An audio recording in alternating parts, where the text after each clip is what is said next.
Hello.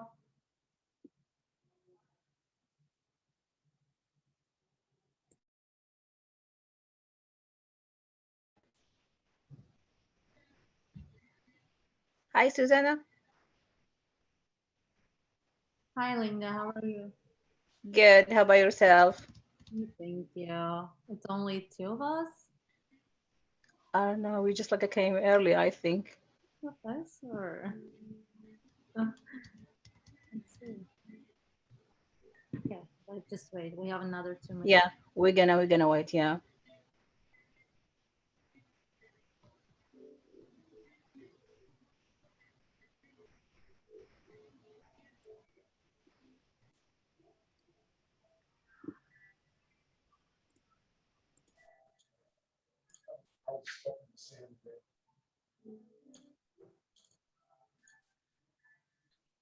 Hello, Professor. Hi, everybody.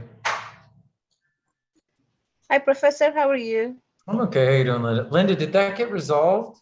Because it was so funny that you two are here because Susanna was the other student who told me about this. Did it get fixed? No, I just like a check it or just right now. It's not. Did it work? Did it get fixed for you, Susanna? I did not check, honestly. Time. So I was like I was thinking, should we like submit it as the result, and then we do it again? Hey, look, I swear to the Lord, I actually wanted to redo it at Yeah. the same day, but it did not give me an option because it was not even stating like how many attempts we can have. Okay, let's see. Let's see. Hey, Andre's coming in here. I know I fixed the number of attempts, but this could just be computer. Let me take a look here. Maybe I'm just like The other thing that happens, Linda, and I was going to say this in a text, but it would have taken way too long, is you might need to just finish that attempt, right? Like submit that version of the quiz. Yeah. And then start over, because if it's saving, it might show you the older version of the quiz. Yes. Fix this. I like that's my idea. I was just like trying to submit that one, and then I said, let me wait, and then it's been like more than 4 days because I started September 9th. I know this is what happens when we have that Monday off. It's just like, I know, to miss a week right at the beginning of the semester. I think it's fixed now because here the author suggests there are 3 questions a reader can ask. So when I go into student view and look at the quiz now, question 3 is correct. I think you're just looking at an older version of the quiz, Linda. Yeah, I will, Professor. So I will submit this one as the same as it, and then I will redo it again. Perfect. Yeah. Perfect. Thank you, Professor, for your help. Thank you. Of course. And I, like I said, I know I waited a few days to get back to you, so thank you for your patience. Hey, Aki. So now I am checking, it's still the same. So I probably like should submit this, the old one, to get the new one. Exactly right. Just submit it, get it over with, and then retake it, and hopefully the question will be correct. Yeah, I will do it today after the class. Thank you.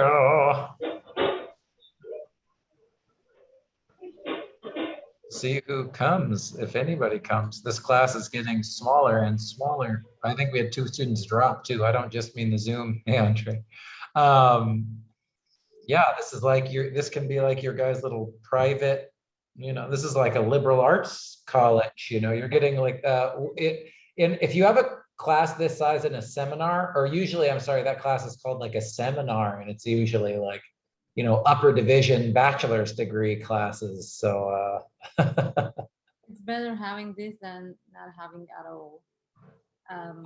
I kind of like it. I mean, I think I like it better because the way I like to teach, Susanna, is like collaboration. But for a lecture, like today, I have some stuff that I just need to talk about. For a lecture, it's a little hard. English, regular English writing 300. Yeah. I'm just like currently in it, and I'm so confused. Yeah, tell me about it.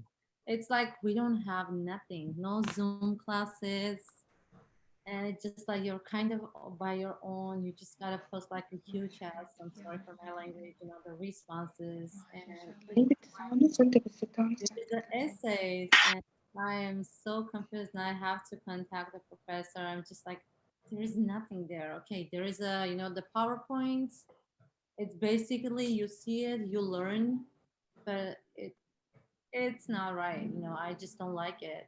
Yeah, this Better is, to have, someone just talk to me, kind of explain, and it's like, hey, this is how is it gonna be, and there is, look, this is the way that it's gonna work. Then just sit there and do it by yourself, just like a self conversation. yeah, it's again, Yeah, it's not. it's a different world. It is a different world. It is, honestly, this is my first class that I don't have, at least something. No Zoom, no live, nothing. No recordings, something that I can see the professor, just talking and explaining things. Yeah, And it's so weird. It is so weird. I agree. I agree. I agree. I agree. Yeah. I mean, It's weird. it is. Hey Hi, guys, Professor. how you doing? Good, and you? Pretty good, thank you. Good. We got a good group. Now there's, whatever, five, 7 of you guys. That's not bad. It's like half the class. Yay. We'll start in like 1 minute. Any questions? Like Linda and Susanna both, were there some Canvas things I needed to fix in Canvas? So that's kind of like a little thing. Any other little things or questions people have before? Because today I'm going to talk about poetry, but before we do that, anything else about the class or other questions? Hi, Professor. Can I ask? Okay. Please. Will you post the playing of the part on YouTube? Say one more time. Will I post what? The playing of the part. The part. The book. Reading book. Yes, yes. Which, yeah. So will you post?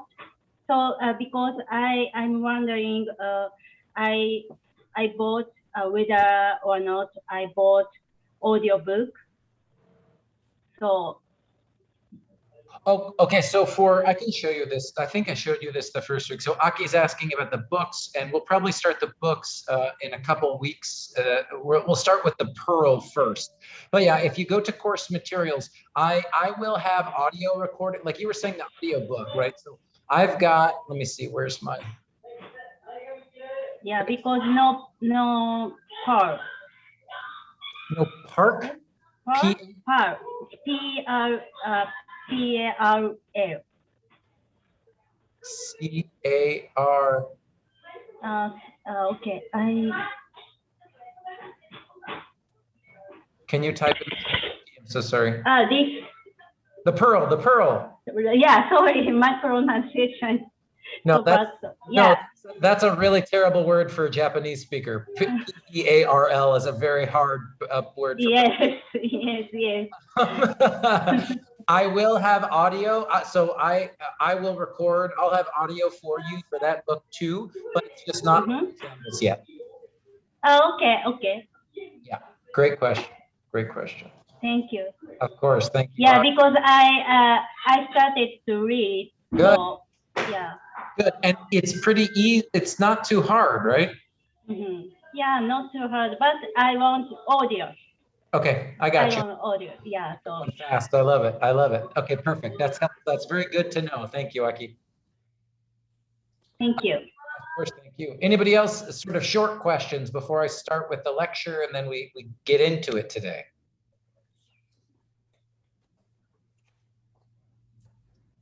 Cool. I have one announcement, sort of like, information rules for you, but here we are. First, I'll just sort of get started. So it is Monday, September 13th. It is really nice to see some of you. Yeah,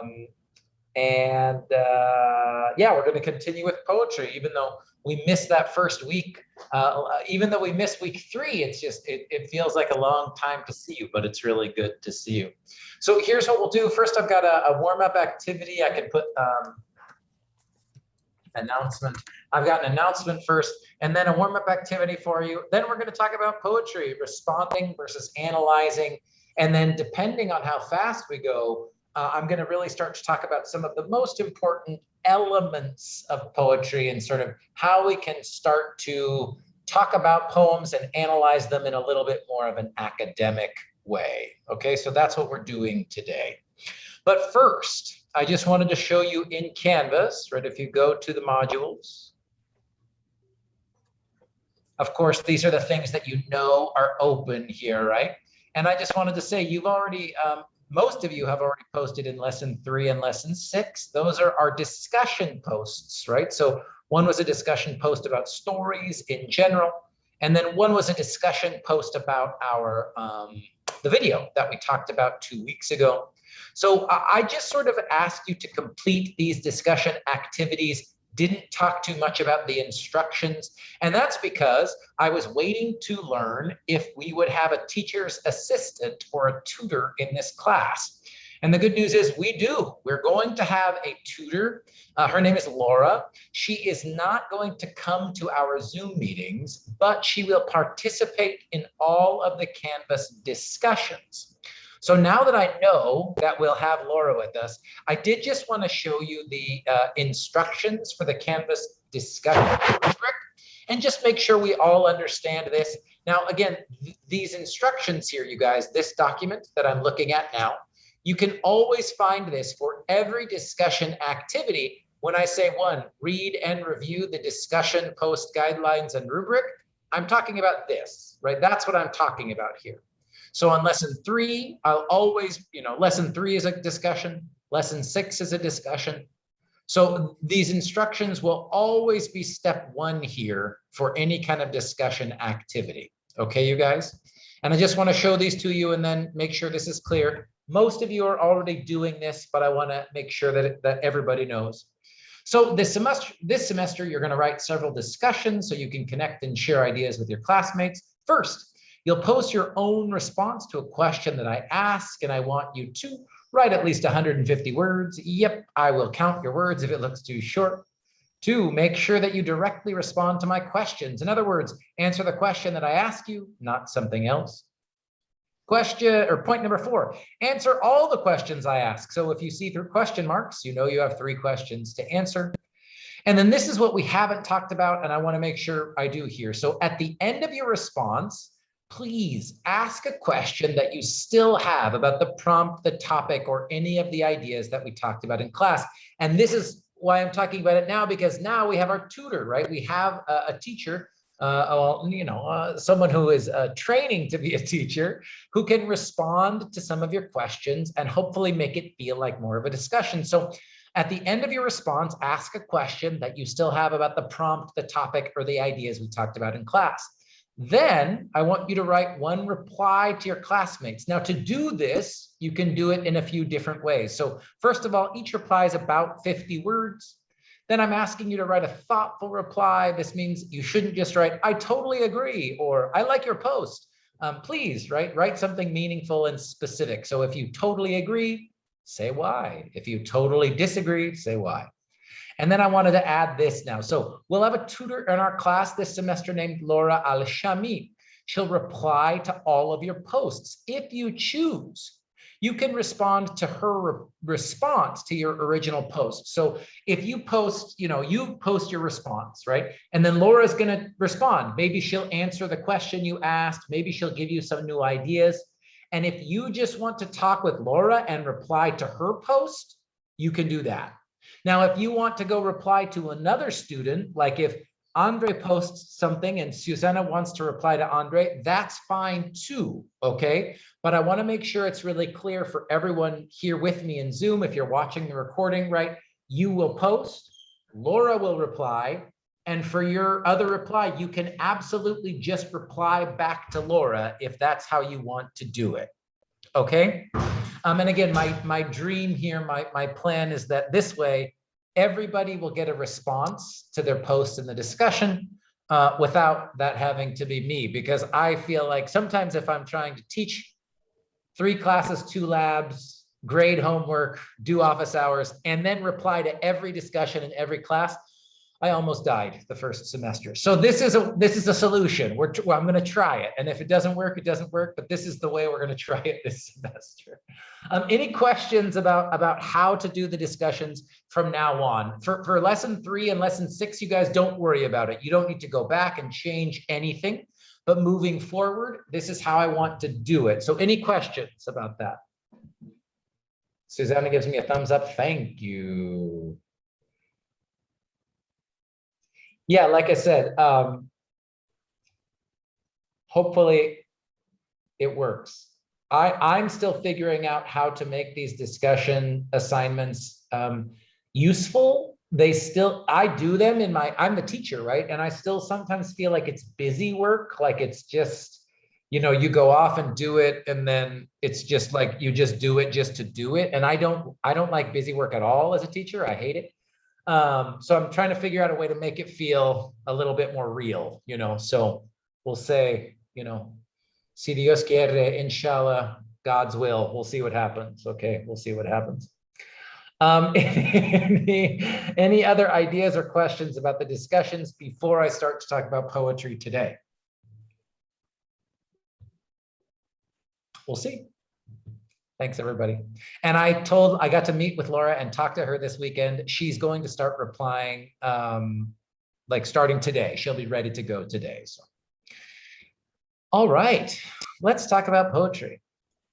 So that was my announcement, just more information about the Canvas discussion posts.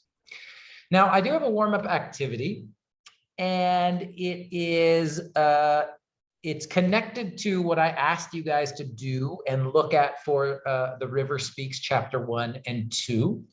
So I'm going to put you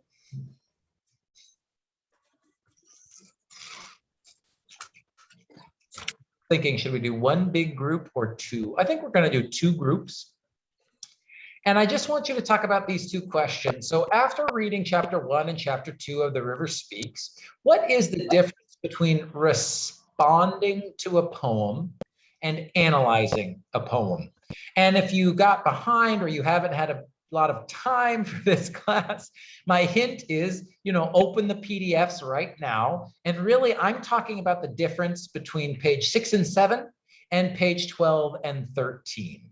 Okay. And actually I'll put the files into the chat, so you can download them from the chat if you need them. But of course, everything is in Canvas as well, you guys.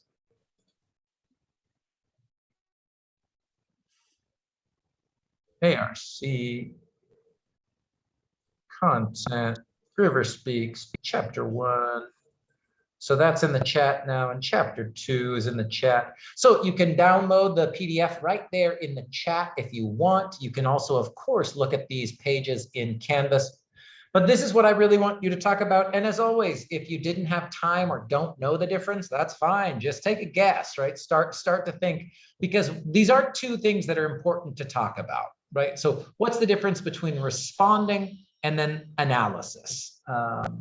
Make sense? Thank you, Susanna. I'll put you in 2 groups.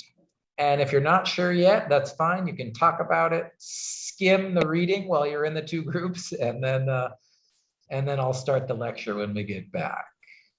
All right, 2 breakout rooms. They're going to open right now.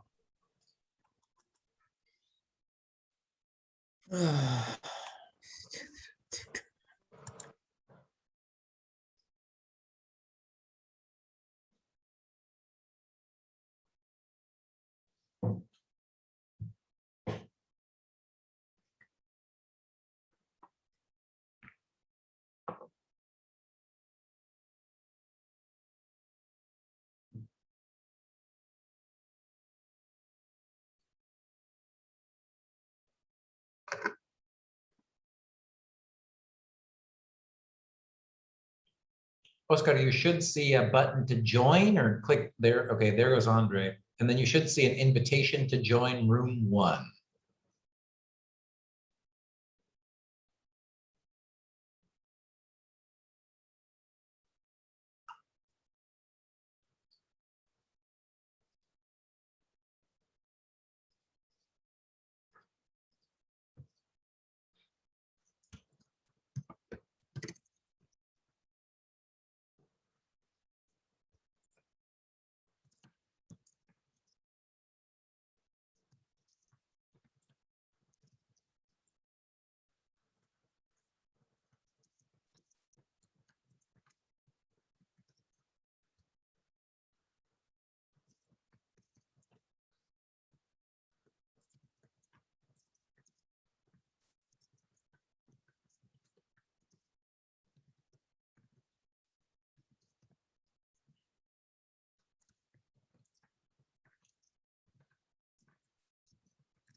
How great.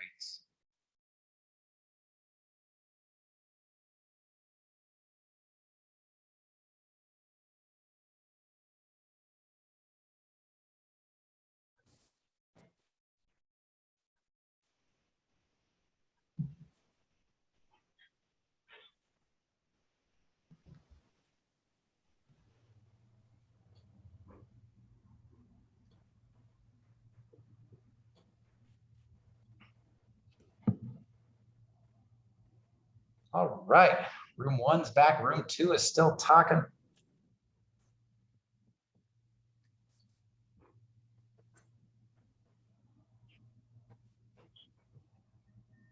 Yeah, we were talking about rhyming in the other group too. It's so funny. Yeah, people have such strong feelings about rhyming. It's interesting. It's really cool. It's really, really cool.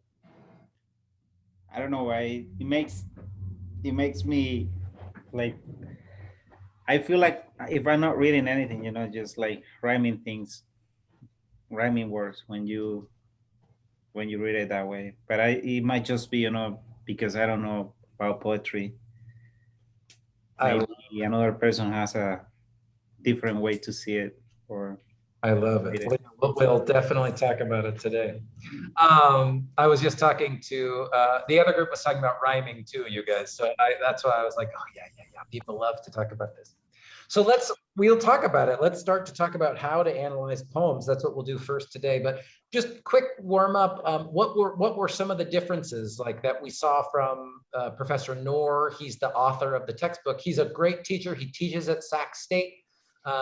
Great human being, and I got to be in his class. He was the poetry teacher. I was the poetry student. I love his book. From his book, what's the difference? Responding to poetry, analyzing poetry. We don't have to spend too long, but what did you guys talk about with your groups? Is it group 1 or group 2? Either one. Go ahead, Susanna. As I said, we agreed that analyzing the poem, it's like you're getting more details in structure. You're getting more familiar with the structure, with the theme, the language, and with the idea, what was it about, why he wrote that. So basically, you're analyzing every single part of the poem. Like while we say that the response, it's kind of you are making an emotional connection and you are kind of relating it to it's relevant to your own. So you're taking the poem and you're kind of putting it on you. Got it. Making the connection. Cool. Anybody else want to add to what Susanna said there? She said some great stuff, but anybody else want to add? So I want to share what I was discussing with my classmates. Porfa, please. And I see that analyzing poetry is more like seeing the structure, as you say, Susanna, that we see what kind of poetry it is and all that. And responding to poetry is when we respond with the images that we create in our brain, how it connects to our emotions too, as you said. So I think that I know they say on your same page too. Excellent. Yes. I will only add one thing to what Susanna and Oscar were saying there, not just emotions, right, but also thoughts, right? Hopefully good literature, whether it's a poem or a short story or a novel, makes you feel different things and think different things. I think one idea that I see from a lot of people is that, literature is only about, it's some, and this isn't negative, right? But like, it's all about emotions. And that's very true, right? But, don't forget, like. No. When I said emotional connection. And not just use this. Meaning. It's like the thoughts and everything, I agree. I'm just sort of saying, again, like I'm a man who likes to teach poetry, and you just have this feeling, right, that like poetry is very emotional. It's only for women, or people have lots of strong thoughts about in poetry. And all I'm saying to you is, I think you're right? Like I think some people have this feeling like poetry is just like, oh, like my heart and my soul. And sometimes that's very true, but it's not just our feelings, right? Thoughts. And of course, for many, many years, I mean, if you're, I don't know enough about poetry in Muslim culture, but the book of Psalms in the Bible these were poems. There were songs, and right, poetry and religion has a long history, particularly in Christian religion. I mean, so it's about your heart and your mind and your spirit and your body and everything, like you just said, Susanna. So that's all. I'm just saying, right? Great. Anybody want to add to this before I show you my slides and we talk about it more? I have a question. Please, Linda. Like some poetry, you see, like they added some pictures, right? Like in this book, right? Like add some picture. Do you like when they wrote something? Could we like consider that as a part of analyzing, or as a responding? That's so funny. If you know, I don't think of it as much in this book, but right now there's a very famous, I think she's the child of Iranian immigrants. I'm not sure. I'm just gonna look up Ruby, Indian. I'm sorry, her family's from India. She's very popular right now, and some people don't even love her poems, but it's so interesting because, like, for example, I don't know if this is poetry or not. Again, not my teacher who wrote this book, but one of the teachers who I love is like, she's not even a poet. These aren't real poems. They're like, you know, modern, I don't know. But she has, like, this would be in her book, right? So it says sisters, then she's got a picture right here. And then this is her poem. On days I could not move, it was women who came to water my feet. Until I was strong enough to stand, it was women who nourished me back to life. Now, we don't need to talk about too much about this poem or how people feel about it, but I'd say this, Linda, this is what it looks like in the book, okay? Now, if this is what it looked like in the book, I think part of your analysis, as you analyze the meaning of the poem, you would need to think about this picture, that the picture would have to be part of your analysis, but most poems don't have, you know, an art or an image next to it. Does that make sense to answer your question? Yes. Thank you. Yeah, I mean, again, like, anyway, I'm just thinking of my professor. His name's, oh, my brain isn't working now. Josh, his name is Josh, and he doesn't like her poems. So anyway, let's talk a little bit about it, and then we'll start to practice here. What happened? This is old. I can hear you. Old. There's the one I wanted. Okay, so some basic info, right? Responding to poetry. A lot of you have already said this, but just some basic things to remember. So responding to poetry is, there's no right or wrong way to do a response, a poetry response, right? And this is, as we were saying, talk about how you felt, what you were thinking, what you were noticing, how you, whatever, while you were reading the poem. You can make connections between the poem and your personal life. Now, what most people start to do, or sort of how they do this, is explaining why the poem made you feel that way. So were there specific words or images or sounds? So even if you're responding to a poem, right? And if you say, oh, it made me feel excited. Okay, what word or what sentence? Do you know? We could still sort of start to say why the poem affected us, but you don't need to do a deep analysis of the elements of poetry that I'm going to teach you guys today. You also don't need a lot of information about the poem or the poet, and it's totally disconnected from the author's intention for the poem.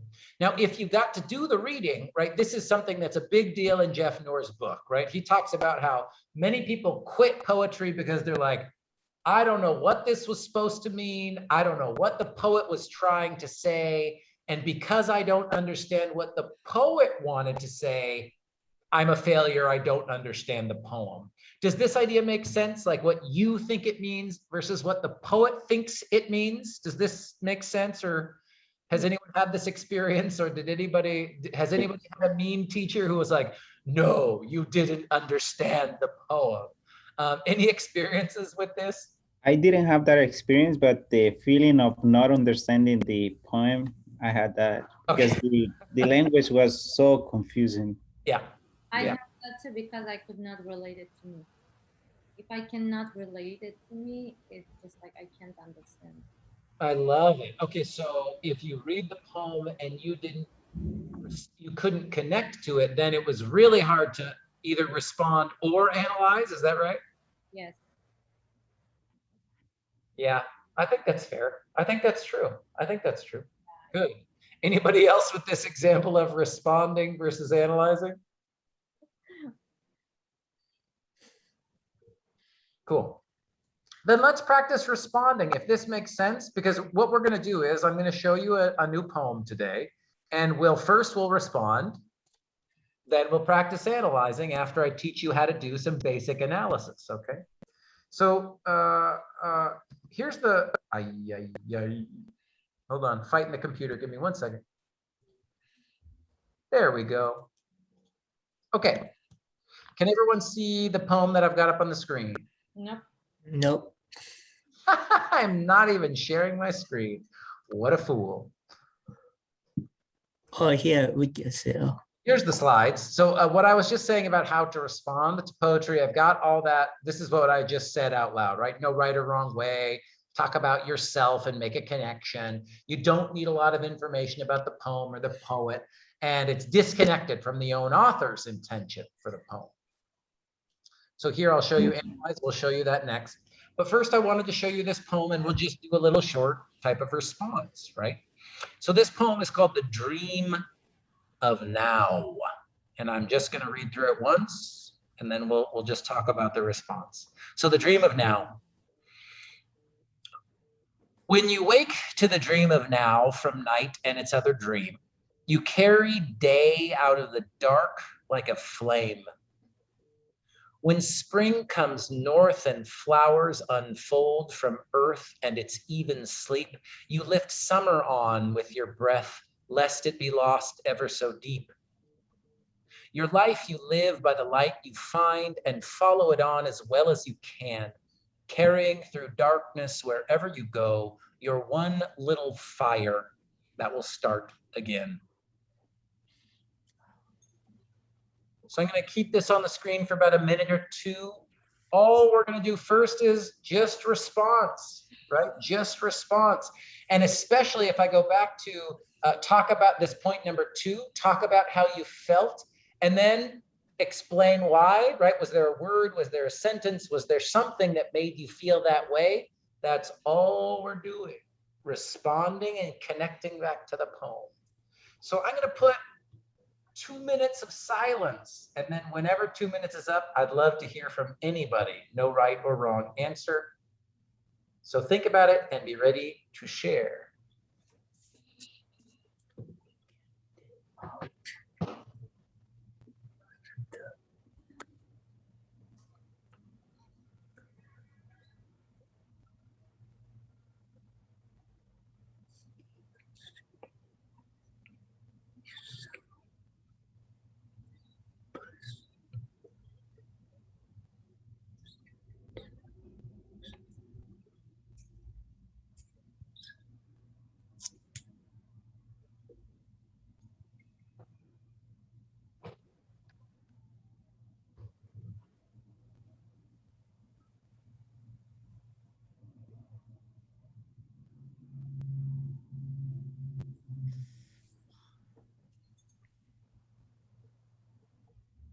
Very emotional.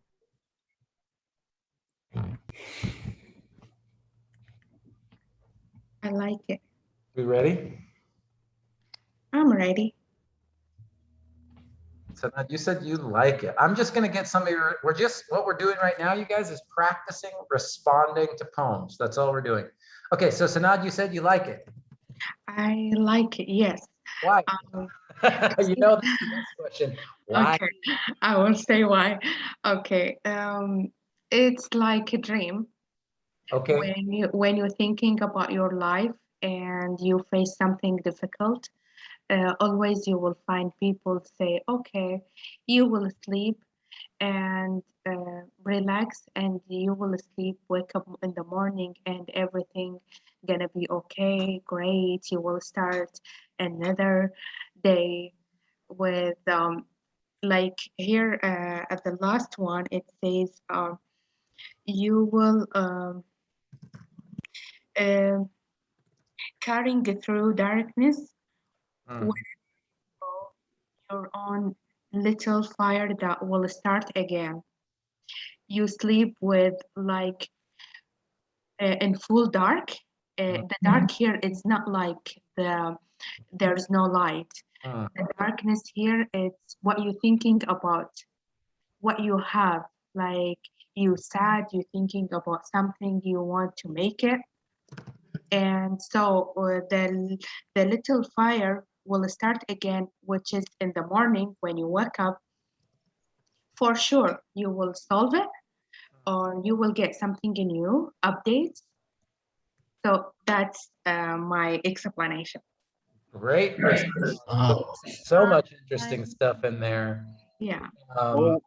I like it because it's like a dream. It reminds me when people say that tomorrow is another day, or there's something like that feeling, right? So not like go to bed and wake up, it'll be okay tomorrow. Is that kind of what you were getting at? You know, Professor, it's happened to me. You know, I say from the beginning, I will get married at the end of this year and transfer from California to Arizona. Yeah. So my major is international relations and diplomacy. I love this major. Okay. And I wish I can finish it. But in 2 days, on Friday, last Friday, I missed my submission deadline to transfer to the state university, Sac Okay. State. And I get my migraine because I feel so sad because I couldn't make it. And when I called, tried to reach Arizona, they don't have the same major. So I feel sad, but I said, okay, I will wake up on Monday and everything gonna be okay. Wow. So when I called, I tried to search for the phone number, another phone number. I tried to reach them today. I was talking to them when I started the class. So I find another major I can start it, and for sure when I get a certificate, I will be able to open a business. I love it. And this, So I start on Monday with another life. wow. And this poem made you like felt connected to this. Like you felt Exactly, it's same exactly. Yeah, I was I was really in bad situation and health. You know, migraine is difficult and I hate it. horrible. Yes. So when I said, okay, take a breath, sleep, and tomorrow it's gonna be okay. So I start my Monday today with nervous, and but when I talked to them, they said you cannot do this here. You cannot do the transfer from a state to another state. But when I talked to them and I searched online, I found something maybe better than the one that I selected it. I love it. Yes. Wow, amazing. Dark. So I'm so well, I mean, I just want to say congratulations. It sounds like some stressful stuff, but I'm glad Yes. it sounds like you have an amazing, excellent attitude and that everything's going to be okay. Yeah, sometimes when we feel sad for something didn't happen to us, um, in my back country, it says every time you something delay, it's not happen at the time that you want, Amen. maybe it's gonna be good for you. Cool. Amazing. Wow. Yeah, not everything you wanna get it, it's good for you. I'm so inspired, Sanat. I'm like, oh my God, thank you for sharing sort of how your response to this poem. I'm glad that this poem, like, I feel, I'm going to say this, and then I want to hear from someone else. Me, when I listened to Sanad talk there, I had a good feeling. And I'm really happy that, like, this poem gave you that good feeling or was connected to that good feeling. That's really cool. That's really, really cool. Anybody else, what was your response? And it could be something totally different, right? Susanna, please. Not that totally different, but I agree. As I mentioned before, you know, when you can make an emotional connection, Yeah. you understand the poem. So it's pretty relevant to our daily life. It's relevant to everyone's daily life. So basically, you know, we can have a dark days, but that fire is the hope. Uh, So that little fire that will start again, that's the hope life to not be enough. So it will be okay, basically. So it's the same thing as the Sanat said, but Did you say, so the fire is hope? Is that what you said? I love it. Good. Anything else you wanted to add there, Susanna? I wanted to say something, but I forgot. Okay. Mm. Oh, you want to add something? What did this? I think when I read the poem, Yep. I basically felt like if it was a day-to-day life experience. And I see that when it says the part where it says you live somewhere on with your breath, lest it be lost ever so deep. So I think we have the power in our hands to change, Ooh, you know, to make our dreams come true every day. I love this. Can you just say for me the connection between those two lines that you read and that power? Like, where do you feel power in those two lines? I feel the power in the words that we say every day to ourselves. Sometimes we say, yes, we're able, and we make it. But if we say something negative to ourselves, that's not going to happen.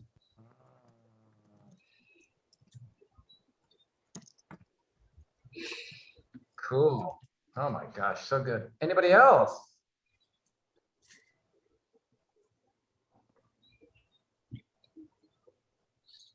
Remember, if you want to practice, there's no right or wrong for this one, you guys. Get in here now. You know, analysis, you can make mistakes. Responding, hard to make a mistake, you know. Don't have to, that's totally fine. Yeah, Aki, I see your little yellow hand, please. And then we'll practice analysis. Aki, please. I thought just one thing. Please. The poem tell us everybody can start again in any situation. So we have power, can start again. That's it. Love it. Can you say, before you stop, can you say, is there one word or one line or anything that gives you that feeling of start again, or is that just from the whole poem? Mm-hmm. Yeah, 4 poems. Perfect. Okay, fantastic. Thank you, everybody. So again, this is great, right? Like what we just did is absolutely responding to poetry. I'll also give you a heads up, right? The next discussion activity will just be to practice this type of discussion. And remember, what I'm looking for, notice, I think with everybody that I asked, almost always, what was my question, right? Like, hey, can you point to a word or an image or, you know, the line? Because this is the thing I want you to get into the habit when we're responding to fiction, you guys, or responding to literature. You can feel however you feel. Make whatever connection you want to make. All I ask you to do for me in this class is show me a line, show me a page number, show me something where, hey, when I read this part, that's why I felt the way I felt. Does that make sense, you guys? And it's hopefully, it's not as stressful as we were talking, Aki was talking about the quotes, right, in her group.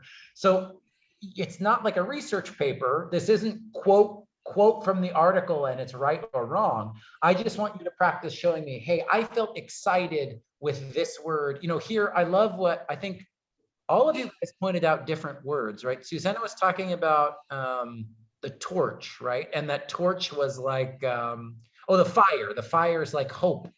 And Sanat was saying, oh, the darkness isn't actual like turn off the light darkness. The darkness is like fear or stress or you know what I mean? Like she was talking about some of those other things. So when we're responding, do that. right? Do that. Keep making connections back to specific things from the poem. Now, this is a little bit different than analysis, which is what we're going to talk about here. And just to go back to the slide, right? Understanding, analyzing a poem, as in comparison here, and this should be yellow as well. So the two biggest differences, right, are you need to learn about the historical context for the poem and the poet. And that's more like research stuff that you're used to, right? And then you need to understand the elements of poetry. That means structure, consonants, assonance, metaphor, simile. And I'm going to add in structure is rhythm and rhymes. And if there's rhyme scheme. But like I said, we're not going to talk about rhyme until next week. I want to really introduce this structure today. So that's what I wanted to show you first here. So here's some basic information about the structure of poetry. This is all you're going to need for this class. And Oscar was talking about poems in other languages. This is true for poetry in any language, you guys, what I'm going to talk about today in terms of this structure. So I want to talk about lines, stanzas, and then caesura and enjambment. So a line of poetry is just that. It is a single line on the page. Now, be careful here. A line is not a sentence. A line just means it starts, it goes, and then it breaks. There's a new line, okay? So like I say here, poets may choose to break lines in different ways in order to create a specific feeling or meaning or sound in the poem. Now, things to also be aware of, a stanza is a group of lines separated by blank space from other lines and stanzas. So like lines, poets may choose to create stanzas in order to create a specific feeling, meaning, or sound. You can think about lines just like the number of lines on a page, and a stanza is basically like a paragraph. Okay, a stanza is basically like a paragraph. So if I look at this poem that we just read here, The Dream of Now, how many stanzas are in this poem? 3. Yes, Frank, thank you. 3, absolutely correct, right? So, and if I show you this Rupi Kaur poem that we looked at, which one was the picture of the women? How many stanzas in this poem? 1, 2, 3 again. I think Sisters is supposed to be the title. So how many stanzas in this poem? I think 2. Just 1. Oh, 1. 1. Let's look at, let's practice. The Rupi Kaur poem is a little specific. How about actually, we're going to look at some Emily Dickinson poems next week.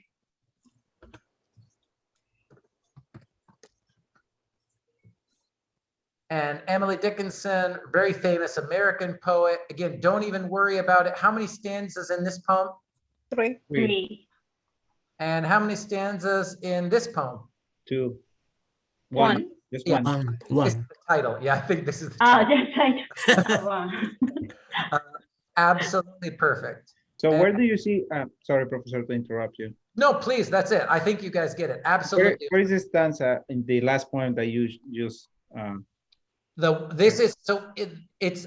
This poem, I think, is a spider sewed at night without a light upon an arc of white. So here we've got some rhyming, huh? The poem starts with a spider and there's no breaks, right? There's no line breaks. Here we have title of the poem, right? The Dream of Now, and then a little space after the title. And then I've got these lines, then a break, these lines, then a break, and then these lines. So that's why stanza 1, break, stanza 2, break, stanza 3. okay, so if it doesn't have any stanza basically saying that is 1. One big, Zero. exactly. If there's no break, it's just one big stanza. Absolutely correct. Poem, what's one long? Well, all of Shakespeare's sonnets, for example, you know, some of the most famous poems in English are all, of course, Shakespeare's sonnets. We don't read Shakespeare because the vocabulary is very difficult for even native English speakers. But for example, so Shakespearean sonnet, one one big stanza, right? One long stanza. There's a little interesting stuff here, but there's no big break. There's no line break. Same thing, one long stanza, one long stanza, one long stanza. So then how many lines in this poem? We've got actually 3 stanzas, and all stanzas have the same number of lines. How many lines in each stanza? 12. 12. Total, you're right, we've got 12 total lines, because how many lines are in each stanza? 4. 4. Exactly right, right? Exactly right. So when we talk about poetry analysis, you guys, we can say this poem, it has 3 4-line stanzas, or this poem is made up of 4-line stanzas, or there are 4 lines in each stanza, and there are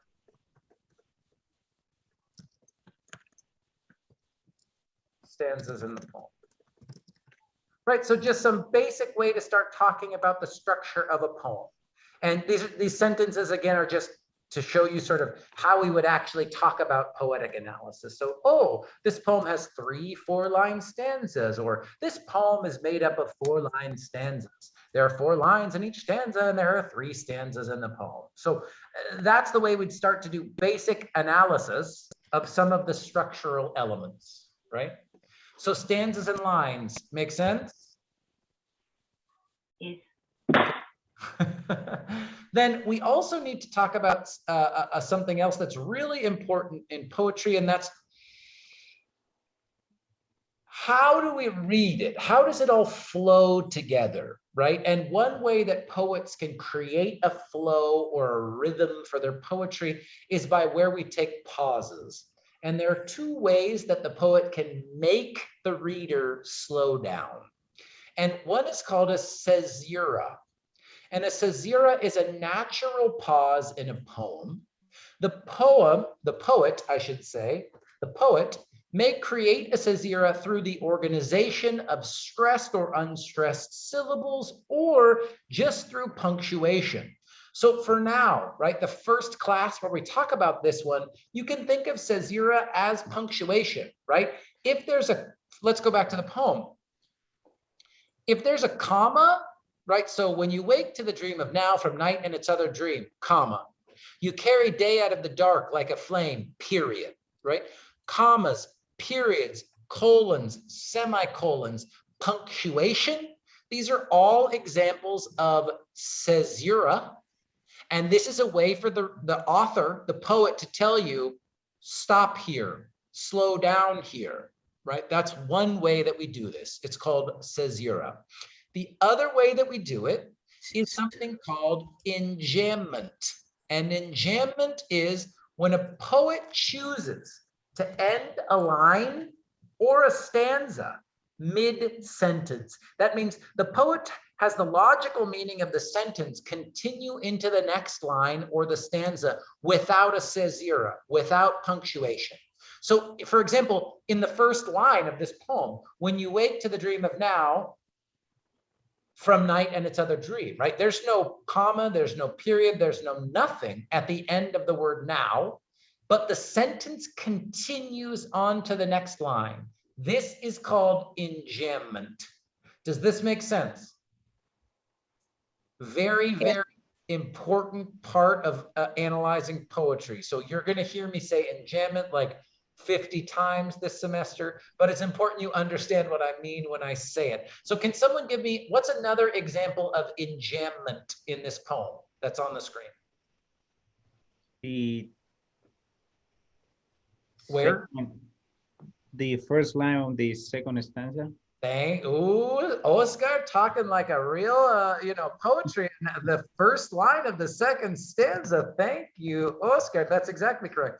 Flowers after flowers, right? So we could say this is line. And by the way, I could say here we have 12 lines, right? So if we wanted to do full analysis, we could say line 5, right? This is 1, 2, 3, 4, 5. But you also said it perfect, Oscar. First line of the second stanza. So line 5 has enjambment. Where else is there enjambment?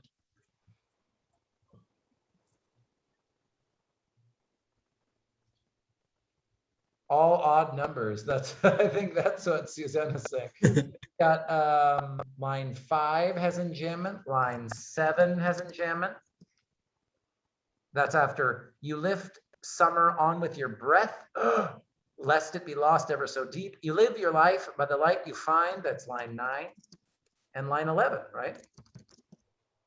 That's exactly correct. How about examples of caesura? Caesura. So any punctuation. Evens, do I see Susanna saying? Yeah, line 2, right? There's a comma after dream. Line 4, there's a period after flame. Now, we also do see some more enjambment, though. If you look at line 5, we've got a comma in the middle of the line, right? So when spring comes north and flowers unfold from earth and its even sleep, you lift summer on with your breath, lest it be lost ever so deep. So yeah, he's got a comma, he's got a caesura in the middle of that line. And this is totally normal. This is totally normal in long poems, short poems, rhyming poems, non-rhyming poems. Pretty normal to use some kind of punctuation in the middle of a line. So we've got a comma in line 5, a comma in line 6. What is the point of the punctuation over here? Yeah, that's, we could ask the whole group now, huh? What, and do you mean in general, Susanna, or were you asking about a specific line? I'm sorry. In general, you said like it's, you know, normal to see this punctuation, you know, in the poems, but what is the point of it? Yes, I agree. It's not separating, you know, the ideas. Like, what is the point of it? The point, if it's a good poem, and I do think this is a good poem, the point is that it's like a traffic sign telling the reader how to read the poem, right? Because the other thing that I think, you know, you're going to hear me read poems out loud in this class because I strongly believe poetry has to be understood as listening and speaking instead of just reading. Now, I know that's not always the case, right?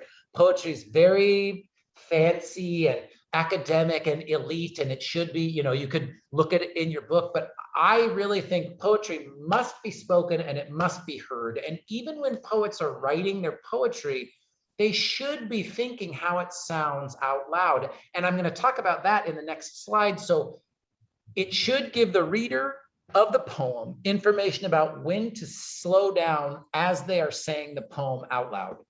So this is the pause. Pause. Oh, okay, got it. It's similar to my, you know, the style that we learn. Yes. I'm just curious, is it the similar or is it like a, you know, different?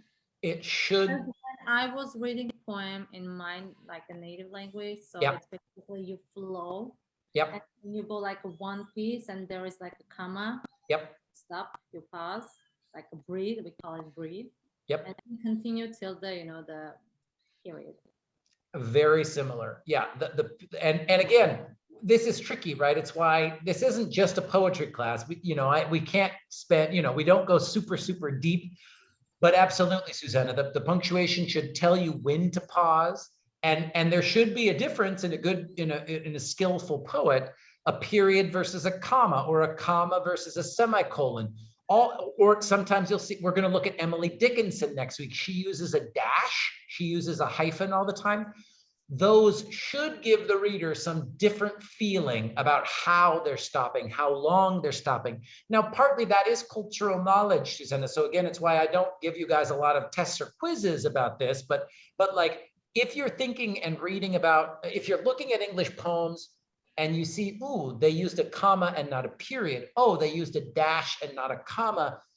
That a skillful poet is making a choice there. And that should hopefully give you some feeling about the way you stop, how long you stop, the feeling you get when you stop. So it sounds like this might be similar to what you. Very similar. You said that line, it's we have this flying macaroni, but it's like a kind of curve to the left side. So basically, and when it has it there, it sounds different. So you already know how it's gonna sound. So it cannot sound like a comma.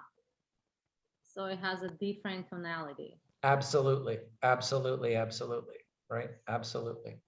So now we're going to talk about tonality and sound for Susanna's good question, because, okay, so we could talk about the structure. So, right, when I say stanzas and lines, kind of the most basic way to understand the structure of a poem. But does this make sense? How many stanzas, how many lines? This is, I will ask you guys to do this, you know, in your poetry analysis sort of mini paper. But so I want to make sure stanzas and lines, does this make sense? I know I can see Susanna, so I'm good. Yeah. If not, stop me. Okay. So the other thing that we need to be aware of, I wanted to go to this one first, is, oh, we did the structure for lines and stanzas. Now I want to go to this one. Okay. Then, like we were talking about for caesuras and enjambment, right? Caesura and enjambment have to do with the rhythm. When do we pause? When do we stop? And of course, all of that has to do with how we say the poem out loud. And there's three other really important words that I wanted to show you that I'll ask you to practice using when we talk about the sound of the poem. And there's three. So these are alliteration, consonants, and assonance. And again, these are all about sound. Sometimes spelling will help you, but not always in English. Okay, so remember that. This is a sound thing I'm talking about. So alliteration. Alliteration is talking about the repetition of consonant sounds at the beginning of words. So in any poem where you see a line or a stanza that has words that start with the same sound, this is something called alliteration. And I've got sort of all these different examples from different poems. So I've got even some examples in Spanish, because this is one of my favorite examples. But for example, a fierce friend is a friend for life, right? I've got fierce, friend, friend, for, and then I've got an F in the middle here. So even though this isn't at the beginning, when we hear that sound, we're getting some sense, we're getting some feeling from the poem. Or many majestic mysteries may move us. Or in Spanish, this is from Neruda, y sino sombra, sino sangre. Even if you don't speak Spanish, it doesn't matter, right? You can still hear this sino sombra, sino sangre, right? We've got all those S sounds at the beginning of the word. So same first sound at the beginning of a word, that means we've got alliteration. Alliteration. Makes sense, alliteration. Cool. Then we've got something very similar. So again, remember, alliteration is about, I'll even emphasize this. Oh, excuse me. Beginning of the word. Beginning of the word for alliteration. Consonants. Consonants is the repetition of consonant sounds in closely placed words. So this is a little bit like alliteration, but it just means it doesn't have to happen only at the beginning of words, okay? So for example, soon the wound was unwound and high noon was drawn in. So I don't have N at the beginning, but I've got N at the end, N in the middle, N in the middle, and at the beginning and at the end, right? So I've got a repeating consonant sound, even if it's not at the very beginning of the word. Or she'll wrap the hill in fallen silk until the last leaf falls, right? Last leaf, we get a little alliteration, but then the L's at the end. Or flip and topple and ripple and wobble, the top flopped down, then up. These are all examples of consonants, a repeated sound. In this case, it's a consonant, not a vowel, anywhere in the word, beginning, middle, and end. Makes sense? Consonants. And the last one is called assonance. And this is just talking about the repetition of vowel sounds in words, which may give you this feeling of rhyming, even if it's not fully and truly a rhyme. So for example, from this My Fair Lady, a famous English movie musical, the rain in Spain falls mainly on the plains. Here I've got the same vowel sound, ain, ain, ain, ain. Or we light a fire on the mountain and lie still under cold sky. Here's lie, fi, lie, sky, right? Now, some of those are true, pure rhymes, Some of them aren't real pure. Like, does light and sky, do they really perfect rhyme? Susanna's saying, not quite, right? But we have the same vowel sound in the middle of the word, right? Light, sky. So that feeling of, even though it's maybe not a true or perfect rhyme, you know, we do get some feeling from it. And this is called assonance, right? Or even here, I've got the same vowel sounds, I think. Fleet, feet, sweep by sleeping streets. Here again, E, E, E, E, E, right? So again, next week, I'll talk a little bit more detail about rhymes, but even without rhymes, right, you start to see how even repeating certain sounds, vowels, and consonants, this is going to change the way you hear the poem. So of course, we're going to look at this one again. I'm going to read it one more time to you. And what I'd love you to listen for this time is alliteration, same sound at the beginning of words. Consonants, same sound in the beginning, middle, and end, or assonance, same vowel sounds, okay? So I'll read it this time, and again, I just want you to listen for these three sound structures. So, The Dream of Now by William Stafford. When you wake to the dream of now from night and its other dream, you carry day out of the dark like a flame. When spring comes north and flowers unfold from earth in its even sleep, you lift summer on with your breath, lest it be lost ever so deep. Your life you live by the light you find, and follow it on as well as you can, carrying through darkness wherever you go, your one little fire that will start again. Can I ask a question? No, I just wanted to ask a question. So over here, are we going to look like on the two lines or by one line? Because when it's a two lines, I can hear it consonants, you know, I can hear it, but for a one line, I just hear it in the first line. Good. The short answer, in a good poem, which I think this is, you will probably notice sounds, all the same sound in different places in the poem. So the answer is really both, Susanna. Like if you see it line 1, line 2, but even if you see some sounds repeating from stanza to stanza, that, you know, that's useful analysis too. So how about give us an example? Where do you see them in different places, Susanna? Well, and I actually hear it when it says, when you wake to the dream of now, when, wake. Yep, absolutely. So we could say line 1. Yep. Win and wake. And then you got another one? It was somewhere here. I heard it in 2 lines, but okay. When spring come north and flowers unfold. Yeah, so give me the words. Is that the second stanza? Yep. First line, second line. Yep. Line 5 and 6. Yes, it's both of them. It rhymes, like the unfold. Good. Like the north. And I hear it somewhere else, but I have to read. I love it. I was going to put this into consonants, not alliteration, because I do think no, it's a consonant.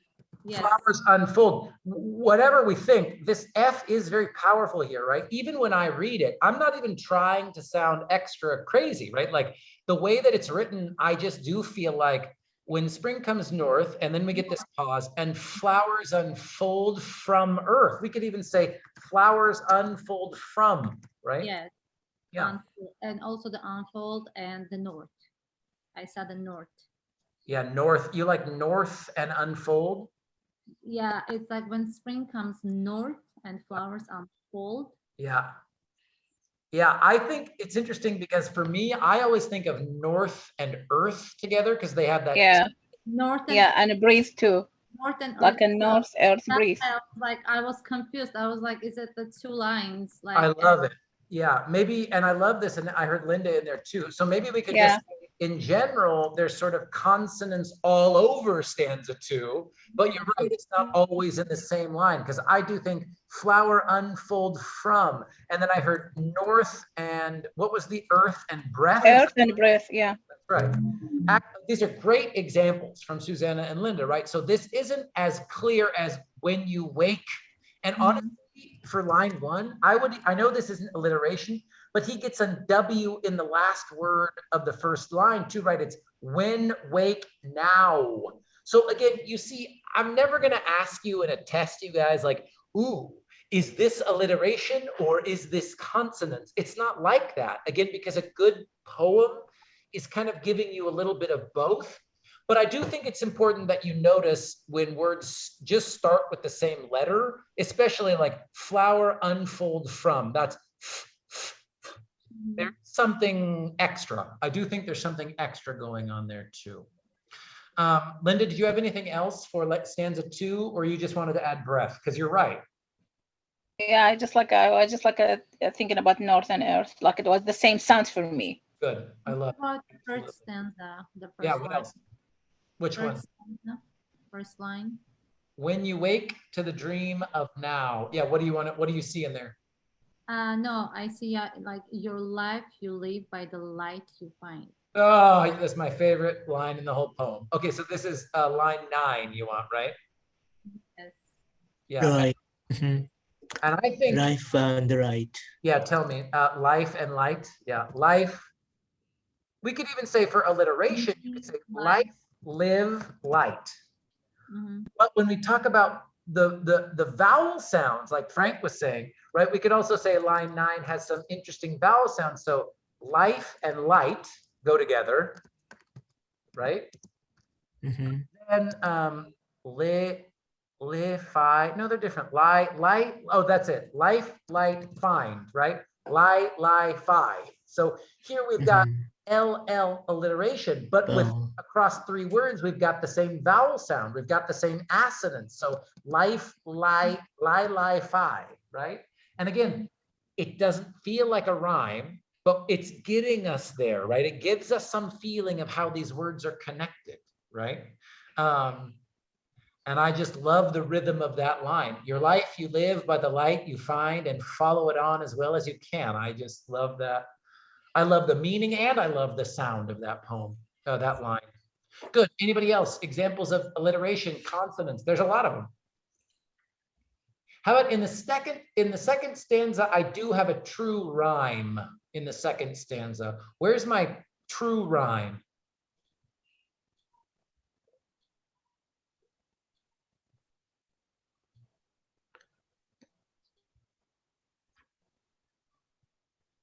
When spring comes north and flowers unfold from earth and its even sleep, you lift summer on with your breath, lest it be lost ever so deep.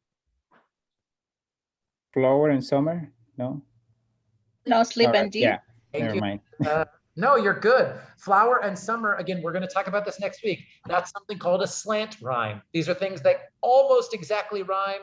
Your brain's kind of telling you, ooh, that's a rhyme, but it might not be a perfect rhyme. Linda's got the one true rhyme, sleep and deep. So in line number 6 and 8, we've got Deep. the final word of those lines, true rhyme, Deep. right? Sleep, deep. Deep. Absolutely. Vowel. Absolutely. Of line 5, oh, excuse me, line 6 and line 8, right? Sleep and deep. Again, this is kind of just to prepare you for next week when we talk about rhyme, but yes, sleep and deep. Good. What other examples of, how about other examples of consonants?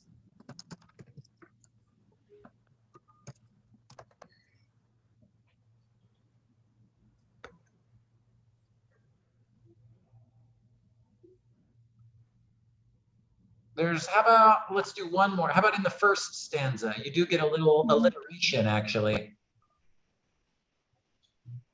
Line 3. Sure. Dog. Yes. Was that you, Frank? Right? So again, even if it's day, dog. Okay. absolutely right. You carry day out of the dark. Now, this also goes back to Susanna's excellent question.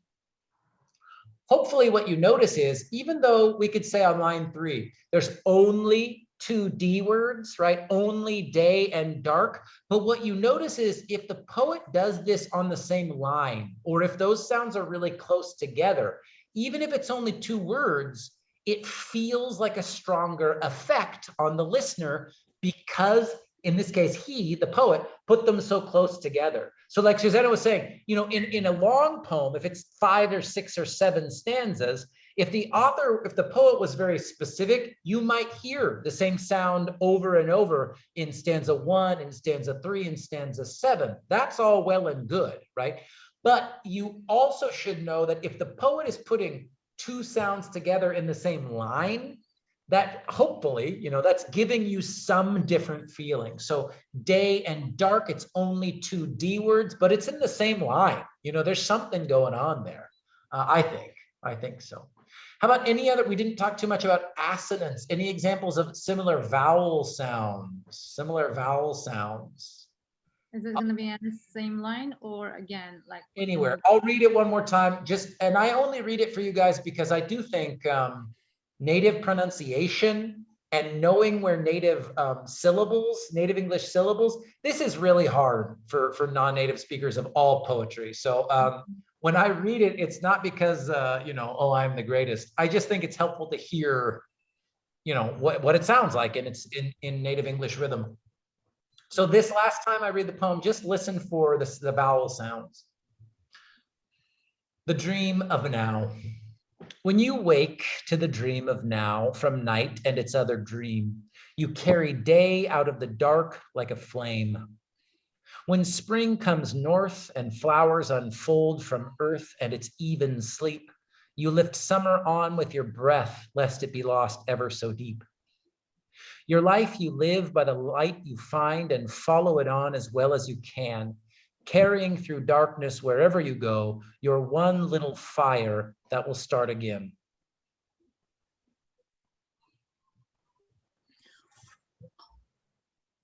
Flower and fire. Yeah. Is also Fire, flower, fire, definitely got that same vowel sound. Night and day. Yeah, flower and fire. I like that. That's, where are those lines? Was that you, Frank, who said flower and yes. fire? Flower is Line 5, flowers. fire. And then where's our fire? Is at the end, right? And Yeah. Also the sleep deep, Which one? sleep deep. Yeah, we got the true rhyme. There's a lot of interesting stuff going on with that second stanza. Spray, when, spray, even you could say, when spring, spray, and flowers unfold from earth, and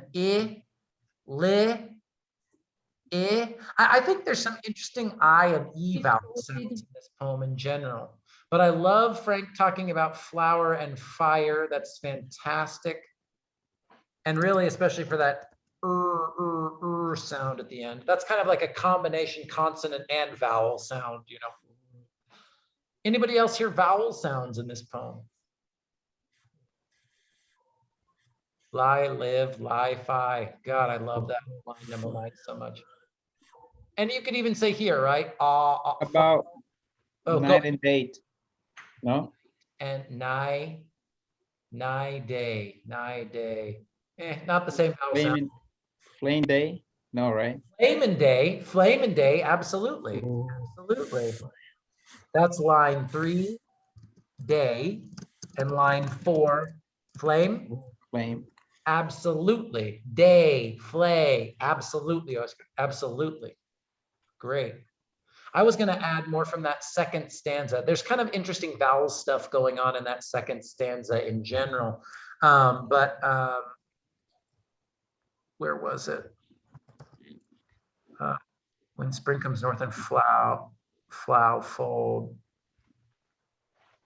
Oh no, I'm sorry. I want to go to the third stanza. So that's line 10. Fa. For fire. And on, kind of go fa, What about summer and ever? Yeah. Leap and wait. That's a good one too. Summer and ever. Line 7 and 8. I love it. Susanna, did you have another one? No, I was saying like, what about the lift and wait? Yes. 7. line 7. You lift summer on with your breath. Le, bre, le, it. There's a lot going on in the I second like stanza. we I love it. I love it. Cool. So again, this that we're doing together, of course, I want to hear if people have other questions, but I want to make sure I show you the last part of structure we're going to talk about today.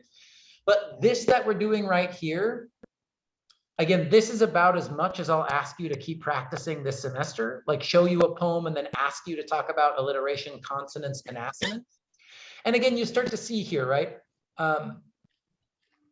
With response, I want to be clear, there's no really right or wrong answer. And to a certain level, there's no one perfect right or wrong answer for this type of analysis either, but you have to make sure you are analyzing what is in the poem, right? Like you need to make sure that, you know, if you didn't notice Linda's good example of summer and ever, that's totally fine. It's not like give me every example, but I do want to make sure that when you start to talk about consonants, assonance, alliteration, you feel comfortable, so at least you can start to do this kind of basic analysis. Does this make sense? Knowing that we'll get to practice more consonants, assonance, alliteration.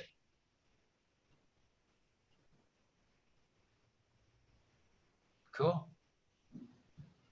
Last thing to talk about then for this week and practice with, things you probably already know, but very helpful to review because metaphor and simile we will see not only in poetry, but also, of course, in literature, in short stories and in novels and things like that as well. So a metaphor is a figure of speech that for rhetorical effect directly refers to one thing as another thing, all often by using the be verb, right? So my heartbeat was a drum. The ice was the blade of a knife. Life is a dream, right? I mean, metaphors are so constant and so normal in everyday life that sometimes we don't think about them, but we do this all the time. And a simile is very similar. It's another figure of speech that for rhetorical effect directly refers to one thing as another, but we use the word like or as. So her voice was like a bird's song. His feet felt like heavy stones. Love is like a battle. So again, metaphor is saying something is something else. And a simile is sort of saying something is like something else, but the effect is always to put two things, two images next to each other to create a new feeling.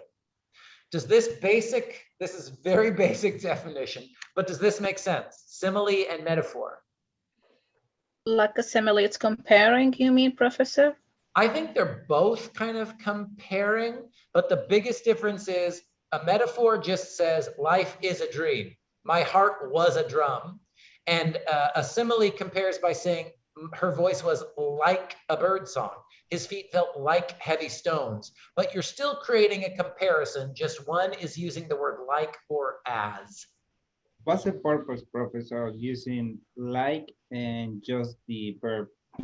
Now that is a wonderful question. I mean, what do you think? I mean, we can even just. I want to go back to William Stafford. If we say it, and I'm not trying, to kind of disregard this, but you said her voice was like a person, and then if you say her voice is a person. Yep. What's the difference? Right?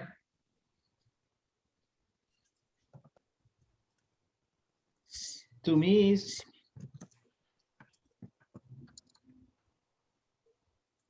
it's more like if metaphor is more like it's something that is real, no? And I don't know. I love it. Let's talk about it. I mean, it's really, what is the difference? Because when you start to analyze poems, and you see that the author used a simile instead of a metaphor, I think it's a great question to ask yourself, Oscar, like, why did they do this? Like, what's the difference? Like, what's the meaning? So before I talk about it, I'm curious what other people, if you can talk, like, what's the difference for you guys between her voice was like a bird's song and her voice was a bird's song? What's the different feeling it gives you? Hopefully it gives you a different feeling, but does it give you a different feeling? And what do you think? Like the It's first one. it Okay, go ahead. it's different. Yes, tell It's me, different. what's the different feeling you get? I feel that the voice was his voice was like a bird means similar Hmm. the voice, but his voice was a bird. His voice is different from other like bird song. So it's quite different. The expression is quite different, I believe. This is different. I love it, Frank. Please, I Linda. got, I got something, Professor, and this just happened in my brain. So when I read the two sentences, one gave me like an image of or kind of a hair like the bird song, and with the other one, I don't feel that. Okay, so when you read the metaphor, you feel like you have an image? No, when I read the simile, like the comparison. Okay, I love it. Perfect. Linda, do you want to add anything? Yes, yes. Like the first one, it's kind of he said like her voices look like a bird song, but Yeah. the second one it emphasizes that her voice was directly like a bird song, Yeah. like Yeah. more stronger. I think the second one is more the first one because of like Mm. he just like hear her voice, so he just like compare it with a bird song. But the second one, he strongly agree that her voice is like a bird song. Mm. Yeah. Interesting. Yeah, Interesting. to me, it only opens my imagination when it says like a person, then I start imagining or kind of hearing that sound. Interesting. Interesting. Anybody else? This is super cool, super interesting. Yeah, I agree with Linda. So B verb is stronger than like is more softer, I think. Mm-hmm. Yeah. I remember when I was learning this in university, these figures of speech, the way that I remember, oh my God, now I want to talk to my teacher and ask her if she still has this. But it'd be something like, what would a better example be, actually? I can't really Google image search the bird song. Oh, okay. Or I'm going to do,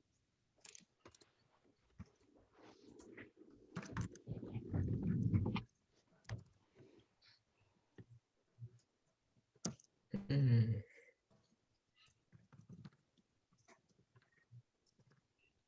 okay. So the way that I remember learning this is my heart was beating like a drum. My heart was a beating drum. Usually, if we see this first sentence, my heart was beating like a drum, usually what the image that we get in our mind for the reader is you have the drum in your mind, right? You have the drum in your mind and the reader gives some connection to that and can imagine what that feels like. Doom, doom, doom, doom, doom, doom, doom, doom, doom, doom. But what happens with a metaphor, the way that they teach this, and Oscar, if this doesn't happen for you, that is totally fine. What happens is my heart is a drum. Usually you'd see like, let me see if I can do this. And then I won't have to do it.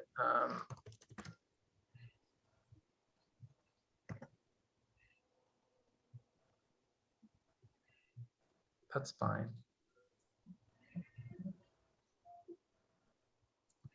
So here's usually what the way they teach this is. If I read a sentence, my heart was beating like a drum, what happens is in your human brain,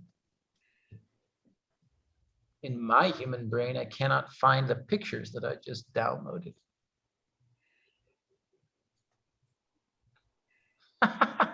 Sorry, everybody. This is what happens when I try and do everything in live time. I'm just going to re-download it.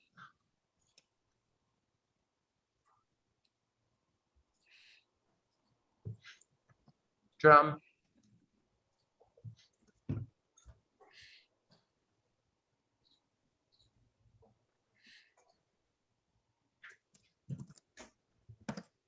Okay, thank you for your patience. So usually what happens is if you read the sentence, my heart was like a drum, this image, I wanted to show you pictures because the image you have in your mind is the drum. That's usually the way that the simile will leave you with this image of the drum. What they taught me at university about metaphor is if you say, my heart is a drum, first you see a picture of heart, then you see a picture of drum. And what happens is your brain will put the two of them together, and create in your mind like a third image. And that's why people love metaphor so much, is you sort of present the reader with two pictures, two images, and then inside of your mind, you get a new image that you create out of those two images. And like I said, that might not be true for everybody, right? So this would be metaphor.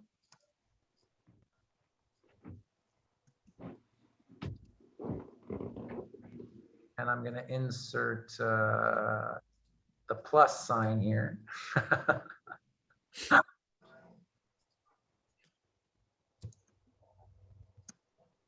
Right? That's the idea behind metaphor. Okay. Metaphor is drum and heart together. Yeah, Then I think so. And then you similar is just drum. That's right. Simile is just drum. Okay. And then you create, the reader creates, oh, excuse me.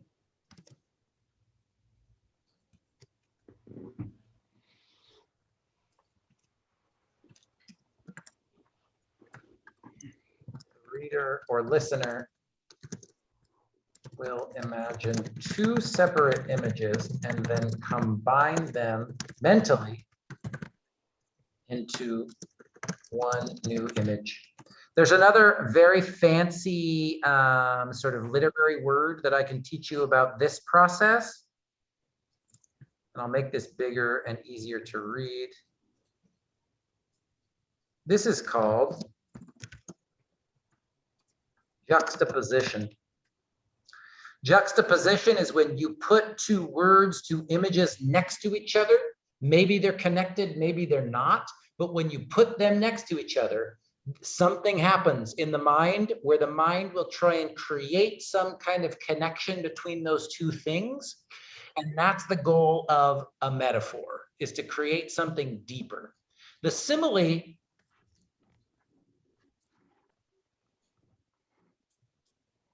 oh, it's almost time to go, you guys.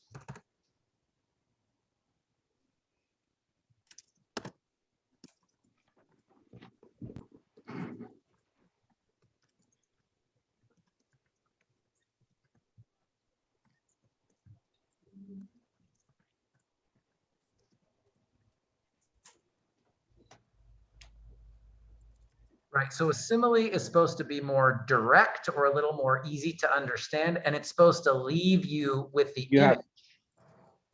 You have a smile, Professor, instead of simile. Thank you. I do that all the time. Or autocorrect makes it smile. Just for. No, thank you so much. A simile is more simplistic and is supposed to leave the reader. So we could say almost like, this is the small, and instead of being a plus sign here, this is almost like you know, like an arrow here, right? This is just going to go become. That's not very thick, is it? So the important word in the sentence is drum. Exactly right. In a simile, the emphasis is on the new image that the author gives you. So you're supposed to be left with that drum image. The metaphor is almost like you put the two together to create a third new image, but only like it's inside your mind, right? It's inside the reader's mind. and it becomes some new combination of the two images together. Now, sometimes these metaphors become really, really powerful, and they mean, they're very powerful, and they last forever. Now, whether you like it or not, like in English, this metaphor of love is a red rose. My love is a red rose. This is very powerful, right? It's remained a part of English language for a long time. Some people really identify with this metaphor, other people do not, but it's very powerful, right? And it creates this sort of new image, this new feeling. So sometimes these metaphors become sort of, what could we say? Like they last, they stick around, and other times it might just be, something totally inside your mind one time,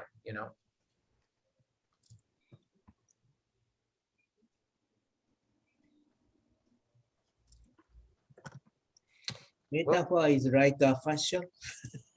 Say again, Frank. Metaphor is like a fashion. Maybe it's good, maybe bad. I love it. That's right. I mean, and some metaphors are beautiful, and other metaphors you're like, oh my, that doesn't even make sense. Like, what are you talking about? So I love that. Yeah, like it's like fashion. Sometimes it's great. Other times you're like, what? Some new image inside the reader's mind. That's now again, all of this is coming from like a textbook. Do you know what I mean? Like this might not be your feeling, but again, I remember being in university, and this is the way that many literature teachers will explain it, right? So just before we finish, let's look at this together. In the case of the poem. Now, I've got this word symbol here. Symbols are often connected to metaphors and similes here, so I don't think I'm going to spend too much time in there right now. But let's just look at the poem real quick and think about metaphor or simile. So as I say here, whoops, excuse me. So one more time, I want you to think about symbols, metaphors, and similes that you might see in the poem, and then we'll finish up for today. So the dream of now. When you wake to the dream of now from night and its other dream, you carry day out of the dark like a flame. When spring comes north and flowers unfold from earth and its even sleep, you lift summer on with your breath, lest it be lost ever so deep. Your life you live by the light you find and follow it on as well as you can, carrying through darkness wherever you go, your one little fire that will start again. We've got one direct simile. Where's the simile in this poem? Like a flame. Like a flame. It's in line 4, right? In line 4, we get a simile. So what is like a flame? Dark. When you wake up, the dream now. The dream. Keep going.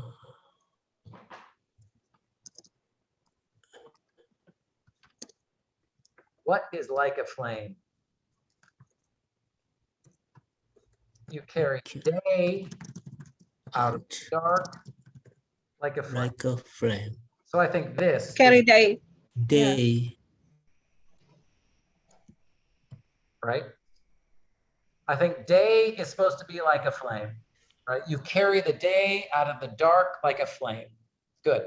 And then I think at the end of stanza 3, we've also got some other sort of metaphor, simile, symbolism, a little bit going on when it says, carrying through darkness wherever you go, your one little fire that will start again.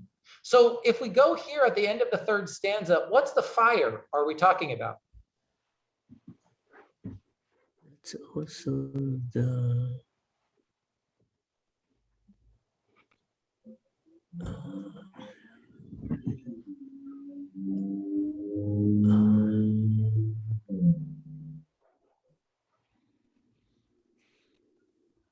Like a darkness. Carrying through darkness, wherever you go, your one little fire that will start again. Oh, okay. So my question is, what's the one little fire? Dream. Okay, Aki says maybe the dream. Your hope. Your hope. Okay, I love that. Linda's sort of going straight to a symbol, like what the fire might mean or what the fire might represent. Like the goal, maybe? Could be goal, yeah. I'll say this, if we said, so we've got you carry day out of the dark like a flame. So we said, okay, in the first stanza, the poet talks about your day, each new day is like a flame, right? That's kind of the feeling we get in the first stanza, right? And then at the third stanza, we go back to the one little fire. This kind of goes back to Susanna's question at the beginning. I think we've got the same simile and metaphor here. I think that what you're carrying through the darkness, I think your flame, your torch, your fire is that feeling of like a new day, like Sanad was talking about at the beginning of class, right? It's almost, so if every new day is like a flame, well, then maybe we could say the same thing. In the last stanza, we're talking about my one little fire that will start again. That's every day, right? That's every new day that we get in our life. Does that make sense? Yes, it is. Yeah. So day is flame. Yes. Is again, metaphor. I think if we're doing an analysis, we could say, okay, in the first stanza, right? In stanza 1, the poet says that day is like a flame. In the final stanza, the poet says that you carry your one little fire through darkness. This fire and flame is the new day. So again, I'm not asking you to be able to do this today or tomorrow, but when I talk about analyzing poems, you guys, I'm just starting with something as simple as this, right? Now, this gets very complicated, longer poems, if we have vocabulary issues, of course, this can get very difficult, but I'm not going to ask you to do anything too crazy for the next couple weeks here. But I hope that you can start to see how this makes sense, right? How in the first stanza,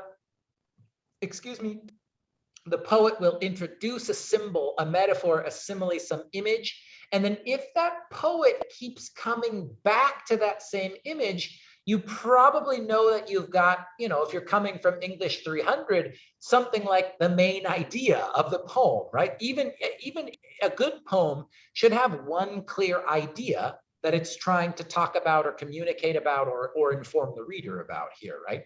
I think this poem is about new day, darkness, and light, and some of that type of stuff. Does this make a little bit of sense, tracking similes and metaphors throughout the poem? Yes. Do you feel like when I ask you to do this for a new poem, even if you make a mistake, you'll know how to start doing it? That's the most important question after today. Silence. Okay, I'll say one more thing and then we'll leave time for questions. I'm going to talk about rhythm. I'll talk about the rest of this stuff next week. So this was the last thing I wanted to say that's a little bit connected to, metaphor and simile. And that's just about symbols. So sometimes students can find this confusing because a symbol, a metaphor, and a simile, sometimes they feel like the exact same thing because sometimes they are the exact same thing. So when I show you them with 3 different words, sometimes students are like, no, that can't be a symbol because it's a metaphor. And I'm like, oh man. So if I don't want to over confuse you guys here, but a symbol is an object, image, word, sound, character, place that represents or stands in for a larger, more abstract idea. And a symbol creates a clear and meaningful link between the symbols and the specific ideas. So here, I just sort of, if you look at this poem, I was asking, what kind of symbols do you see in the poem or in the images? What clear connections can we make? Because I think this poem's all about like carrying through darkness, carrying the light, carrying the flame, and carrying the torch. So often for many people, light might be something that represents being able to see or going through the darkness. The flame or the torch can feel like power or life or inspiration. In this new poem, of course, he has this metaphor where every new day is like a flame, right? Like, so you wake up from the dark and your brand new day is in your hand, right? It's going to let you move, you know, see clearly around you. Can it represent courage? Yeah, what do you think? You think you like courage for this poem? You like courage? Uh-huh. I love that. That's fine with me. I think you could definitely write an analysis where you say, okay, the metaphor of the flame, the metaphor of the torch, the metaphor of the fire is about courage, inspiration. Absolutely. You could definitely do that type of analysis. Absolutely. Absolutely. I want to finish here with an open question, because I think there's a big obvious image and symbol in this poem about light and dark, right? The flame and the darkness. There's another big symbol, and it's right there in the name of the poem and the title of the poem, and it's dream. What's up with dreams? What is this poem saying about dreams? Because that's a separate thing. What's going on here? And maybe we could start with this bead question next week, but I do want you to think about it a little bit. The dream of now, what's going on? Susanna, go ahead. This dream is actually, this dream is obviously not representing like sleeping and, you know, having a dream. So this is a symbol. This is I don't know how to explain it in English. I know, Dream is in the future. I don't have that word, you know, vocabulary to go there. Good. It's But the dream of now, it's I don't know, I feel like it's the dream, the hope, the fire. I don't know. It's all, I feel like it's all connected. Got it. I love it. Frank, Yeah, it's hope. Hope. Go ahead, Frank. Tell me. So, and when you were saying dream, what is the dream talking about for you? Dream is a future, what you want to be. Interesting. Frank is talking about dream like a vision or a plan or something for the future. I love that. Anybody else? Possibility. I love that. And I guess I'd say, Frank, very interesting when you say the future, but then very interestingly, the name of this poem is The Dream of Now. So it's almost sort of saying, well, it's not the future, it's talking about now. And this is where this poem gets, you know, the deeper meaning can be a little bit like, whoa, man.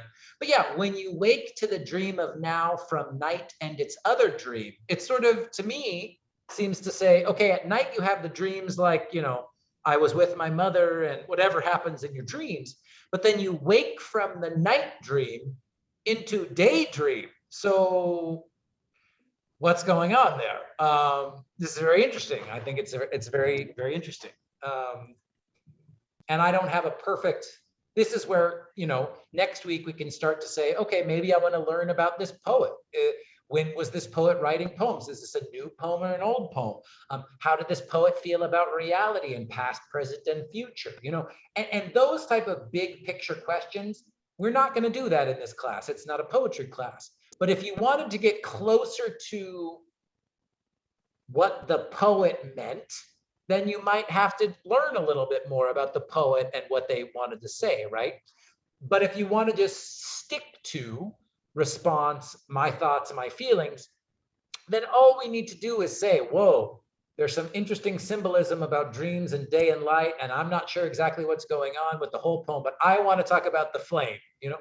And in this class, if you can talk about lines and stanzas, if you can talk a little bit about the sounds of the poem, including rhyme, which we'll do a whole class on next week, then that's more than enough. That's more than enough for how we're going to start to analyze poems in this class.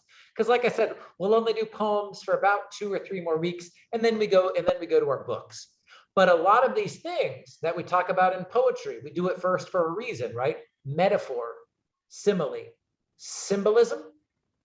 These are like the foundation of analyzing literature, right? Like they are very, very important in terms of understanding, you know, 300-page novels. For like all the way we talk about image, metaphor, and simile in poetry will definitely get you ready for fiction and for novels and stuff. So Great. Any ideas or questions here?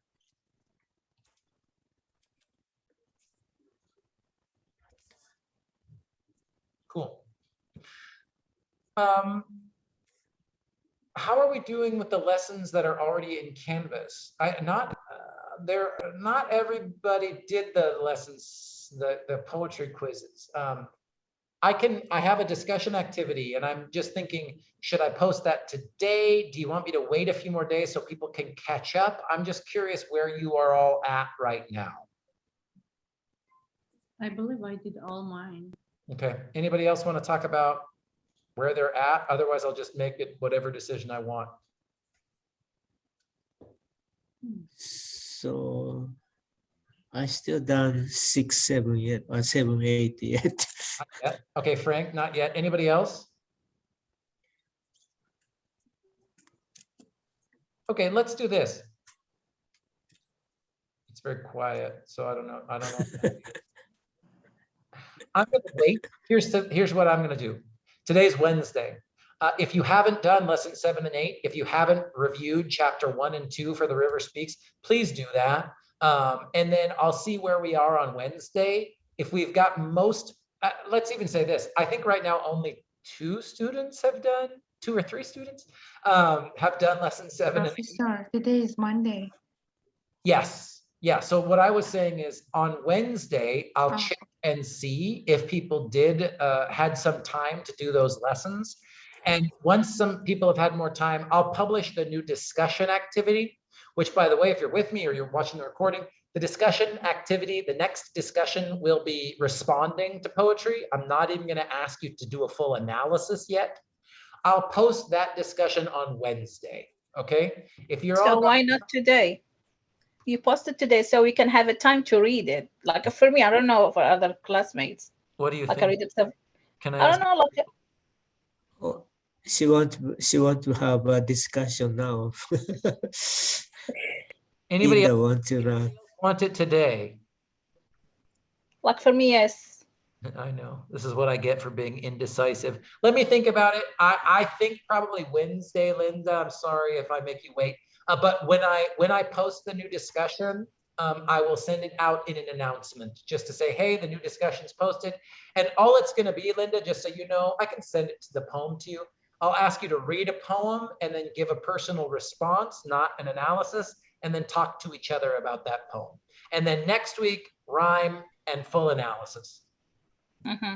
Cool. So this Yes. is like says 1 second. Yep. It says lesson 14 due April 28th. Oh, that might not supposed to be published yet. Let me look at the Canvas site. No matter what, I'll look at it and I'll send out an announcement no matter what. Now I've already kept you 2 minutes late. So I'll let you get out of here. There's nothing new in Canvas yet. When I post the new discussion though, I will send it out in an announcement so that everybody knows, okay? Thank you, Professor. Other than that, you're wonderful. It was great to see you and let me know if you need any help. Otherwise, I'll see you next week. Okay. Yeah, thank you. Have a wonderful day. Have a wonderful day. Thank you. Professor, Hi, Aki. Professor, I have a question. Please, I'm going to stop recording. Yeah.